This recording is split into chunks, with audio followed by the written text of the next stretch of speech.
Bueno, queridos amigos, este es un video que hago a petición de muchos amigos que me han solicitado alguna opinión sobre lo que va a pasar el próximo domingo en las elecciones de Congreso y en las elecciones de las diferentes consultas que se van a elegir para aspirantes a la presidencia de la República. Eh, Sobre las elecciones del Congreso y de presidencia, pues digamos que yo como empresario tengo la siguiente opinión. Independientemente de lo que pase el domingo y de lo que pase en las elecciones de la presidencia, el país va a seguir siendo el mismo. En la medida que los colombianos no tomemos decisiones acertadas frente a cuáles van a ser las personas que nos van a representar, tanto en el Congreso como en la presidencia. Yo creo que históricamente el país no ha tenido una variación significativa en las personas que llegan al Congreso y las personas que han llegado a la presidencia de la República. Y eso conlleva a que la reflexión tenga que ser una reflexión sobre el voto consciente. Los colombianos estamos acostumbrados a votar por diferentes tipos de intereses que finalmente terminan corrompiendo nuestra voluntad. Intereses como si yo voto por este congresista o si voto por este candidato, me van a dar un contrato, me van a dar un puesto, me van a dar un... En fin, y uno no culpa a los colombianos porque son tantas las necesidades, o a los ciudadanos, porque son tantas las necesidades que tiene este país, que finalmente ven en el ejercicio del voto una oportunidad de acceder a ciertas equidades o a ciertos ingresos o a ciertas oportunidades que en el común de las veces, pues digamos, no es tan fácil llegar a tenerlas de una forma supremamente transparente. Lamentablemente nuestro sistema electoral, siendo un sistema electoral muy rígido, donde las instituciones electorales son supremamente confiables, ha conllevado a que la inequidad del mismo país permita que las personas que lleguen a este tipo de representaciones, a este tipo de corporaciones, no sean las personas más preparadas. Y lo vemos por el tipo de Congreso que tenemos y que hemos tenido históricamente, y por el tipo de presidentes que hemos elegido, y que finalmente los resultados de lo que han sido las buenas o las malas gestiones, pues es resultado de nuestra decisión de haber votado por ciertos personajes. Eso frente al tema de las elecciones de Congreso. Yo creo que frente al tema de presidencia de la República, la situación seguirá siendo igual en la medida que los colombianos sigamos el juego de la polarización. Estamos viendo un candidato de izquierda y un candidato de extrema derecha, digamos que punteando en las encuestas, y uno se pregunta, bueno, pero ¿por qué están punteando? ¿Cuáles son las propuestas de fondo? ¿Qué es lo que hay detrás, desde el punto de vista de país, en cada una de las reflexiones que hacen estos candidatos? Y lamentablemente entre ellos se han dado a la tarea de polarizar más el país. Si uno ve al candidato Cepeda y al candidato de las Priella, sus mejores propuestas es meter cada uno un presidente preso. Uno al presidente Uribe y el otro al presidente Petro. Su discurso ha girado en torno hacia el uno es paramilitar y el otro guerrillero. Y yo creo que son discursos que nada le aportan al país. Como empresario lo digo, mire, la discusión del salario mínimo que se llevó a cabo hace poco, de si subían el 23%, si tenía que ser menos o si tenía que ser más, lamentablemente fue una discusión que terminó siendo instrumentalizada políticamente, pero que también demostró el nivel de degradación que tiene la política en este país. Como empresario lo digo, en Colombia existe inequidad salarial, como muchas otras inequidades, pero existe una brecha salarial que no permite a los colombianos de a pie, que son la mayoría, tener un ingreso digno que permita el sustento de su familia. Cuando el presidente Gustavo Petro subió al 23% el salario mínimo, muchos candidatos que se denominan de derecha salieron a decir que iban a acabar con la economía, que se iban a dejar de tener X cantidad de millones de empleos, que fue una medida totalmente antitécnica, que eso no respondía al crecimiento o a las posiciones macroeconómicas que debían atenderse dentro del país, y etcétera, etcétera. Y por el otro lado teníamos los que peleaban la justicia social, que sí, que podíamos, que incluso debía subir más. Y yo creo que se terminó instrumentalizando eh, algo que es supremamente fundamental para el trabajador, y es su ingreso. El poder tener un salario mínimo digno terminó siendo instrumentalizado políticamente, y después que el Consejo de Estado suspende el decreto del salario mínimo, todos aquellos candidatos que estaban diciendo que la economía del país iba a entrar en recesión, que se iban a perder puestos de trabajo, etcétera, etcétera, terminaron diciendo no, mantengamos el salario mínimo, estamos de acuerdo en el 23% que había decretado el gobierno, porque el decir lo contrario se convertía, frente al tema electoral, en una posición totalmente antipopular. Y yo creo que la instrumentalización de ese tema lo capitalizó tanto la izquierda como la derecha, cosa que me parece nefasta.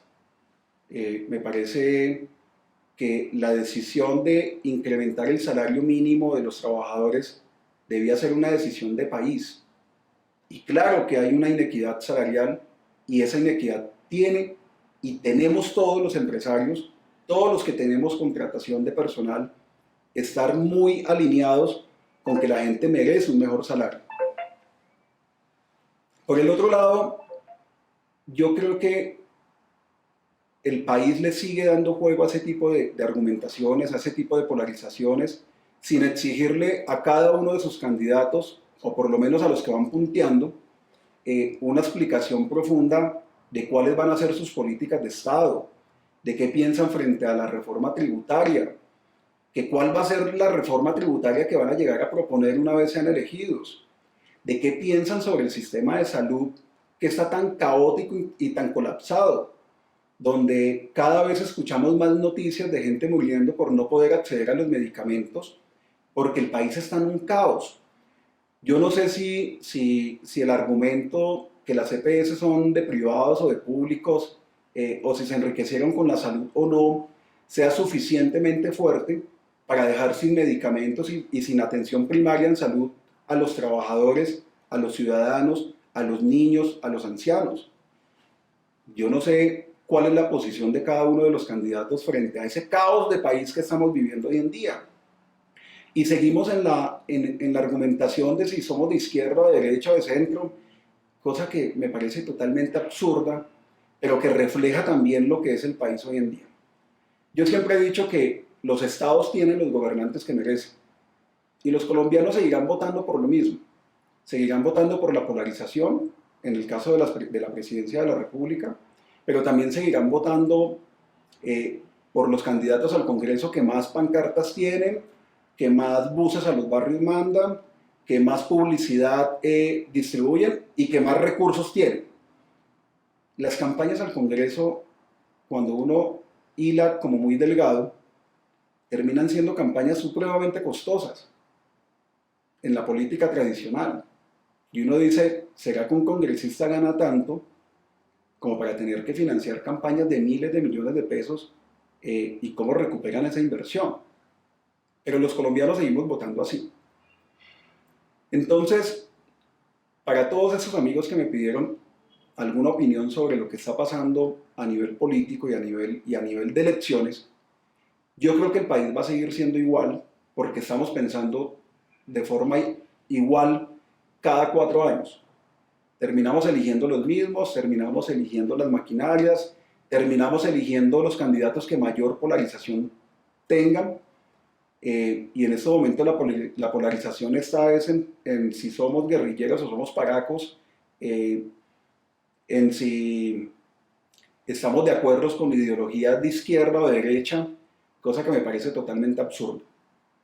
¿Por qué no nos preguntamos cuál es la capacidad académica, cuál es la experiencia que tienen cada uno de estos candidatos que se están peleando la presidencia de la República y el Congreso a nivel del servicio público, si han tenido en algún momento de sus vidas o de sus trayectorias profesionales algún cuestionamiento frente a la honradez, algún cuestionamiento frente a tráficos de influencias, etc. Yo creo que si el país hiciera un trabajo más reflexivo, si los ciudadanos generáramos unos espacios de reflexión profunda sobre por quién vamos a votar, no tendríamos a los extremos en estos momentos con la foto ganando la presidencia y ganando las elecciones al Congreso. Preguntémonos cuáles son las propuestas. Y yo creo que eso nos va a dar derroteros de fondo para saber finalmente por quién vamos a votar. Los que me han preguntado cuál es mi posición frente a los candidatos, miren, con toda la honestidad, y esto es un video que se lo voy a mandar a los amigos y a los colaboradores, yo voy a votar por Claudia López en la consulta. ¿Y por qué por Claudia? Me parece que es una de las mujeres más berracas que tiene este país. La admiro profundamente. Junto a mi esposa hablamos que Claudia es el prototipo de mujer que tiene autoridad, tiene talante, pero además tiene coherencia. Mucha gente habla de incoherencia porque en algún momento apoyó al presidente Petro, una vez Petro ganó y después se desmarcó. Con el presidente Duque logré mucho más de lo que esperaba. Y con el presidente Petro, por el que voté, recibí como alcaldesa mucho menos de lo que mi ciudad esperaba. Yo creo que la coherencia política no es mantenerse inmóvil frente a las decisiones que eventualmente los gobernantes tienen. Yo creo que la coherencia política no es el sostener si se es de izquierda, se es de derecha, se es de centro. La coherencia política está en los temas profundos que generan convicción desde el corazón y en la cual nos podemos alejar de las decisiones que se toman eventualmente. Yo creo que Claudia López, contrario a lo que mucha gente está capitalizándole negativamente como alcaldesa y como candidata presidencial, de si es afín o no al gobierno Petro, es lo más irrelevante del mundo. Yo creo que la afinidad de Claudia López frente a Gustavo Petro en algún momento fue la misma afinidad que llevó a 11 millones de colombianos a votar por Petro, por una opción diferente de gobierno. Además que veníamos de una pandemia donde creo que a nivel de gobierno nacional se tomaron decisiones acertadas. Bogotá y Colombia van bien. Lo hemos hecho bien. Hemos salvado miles de vidas y hemos tomado las medidas necesarias.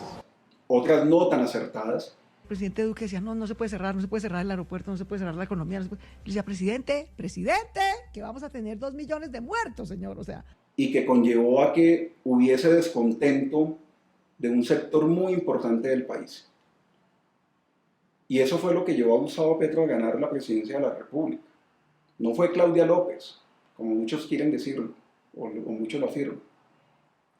Yo creo que Claudia López se empieza a desmarcar de Gustavo Petro cuando el presidente Petro quiso acabar con el metro de Bogotá. El metro está contratado, va al 25% y el presidente insiste en parar esa obra. Cuando la posición del presidente Petro inicialmente era tener una injerencia frente al gobierno de Bogotá, frente a la alcaldía de Bogotá, y Claudia López lo atajó.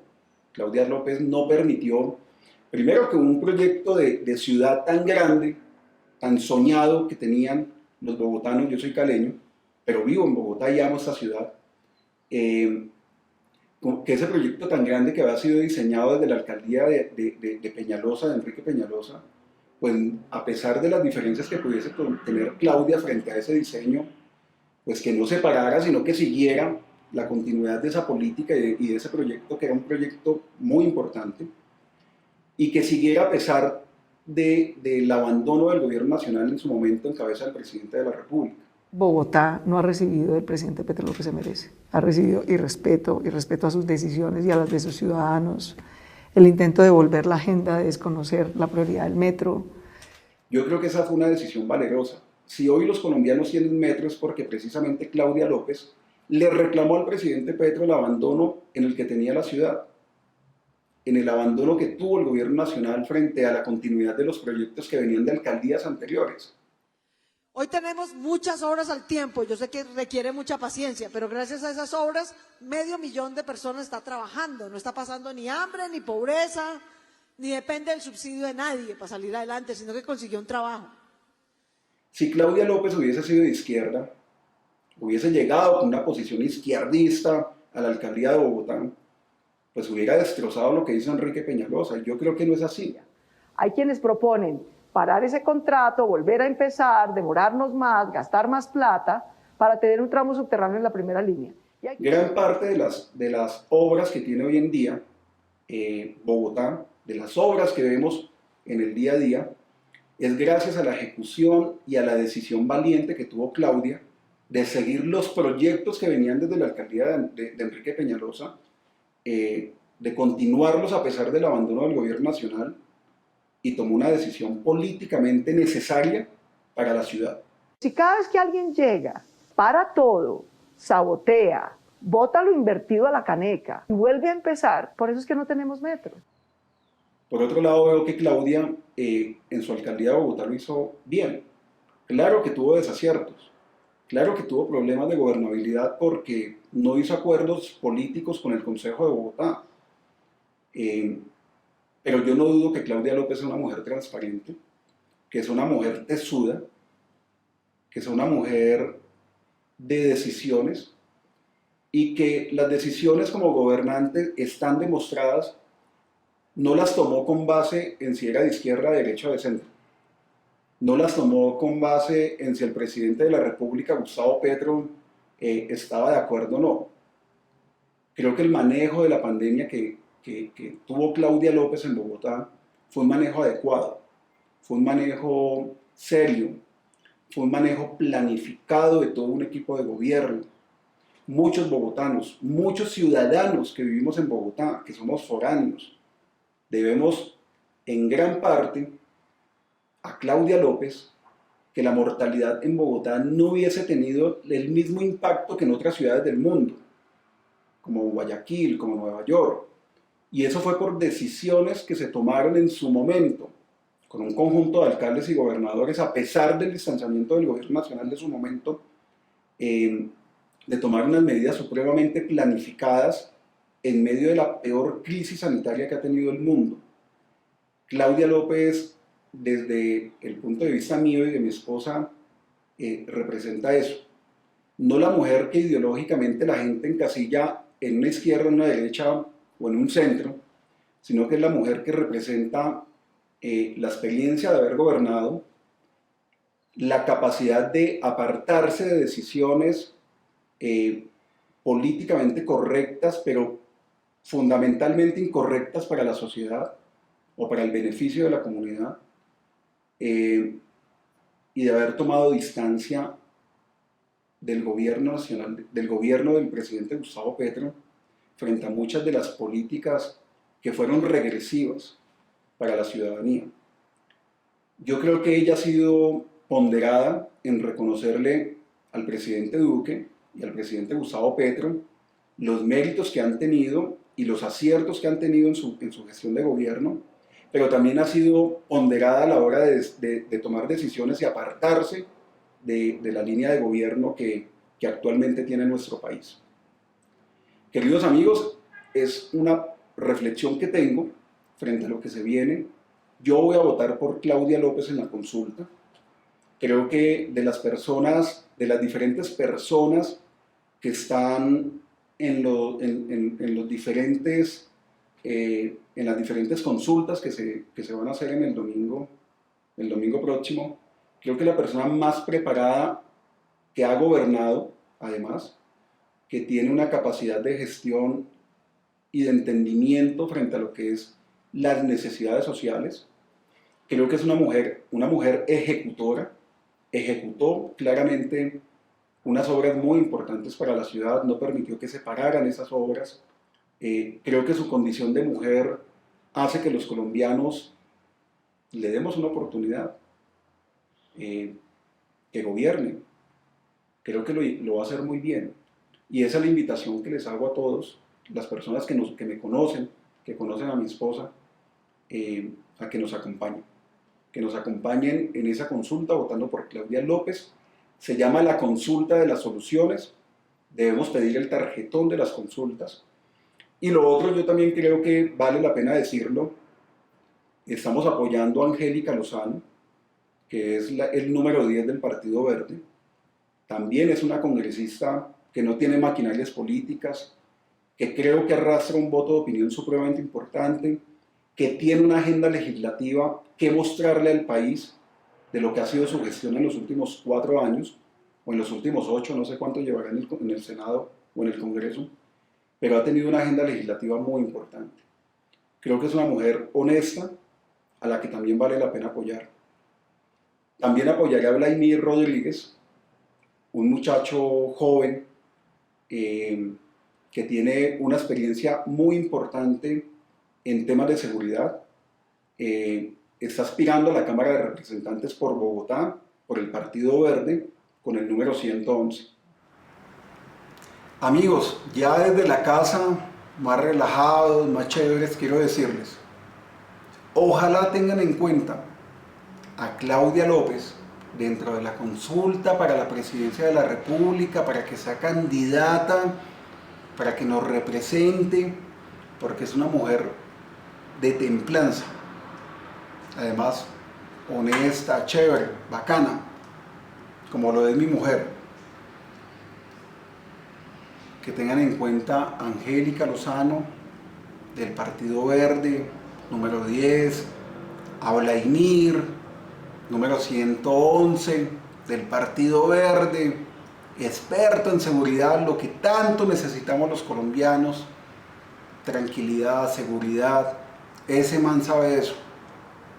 Y de una forma más relajada les digo, tienen muchos candidatos que pueden ser afines o no a los míos, pero voten por ellos.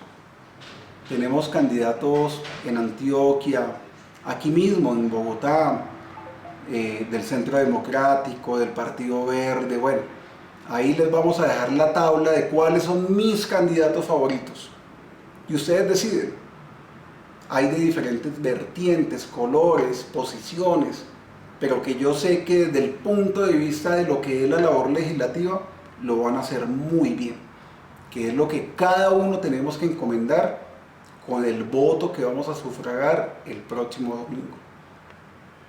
Gracias, gracias y gracias, y ojalá votemos por los mejores.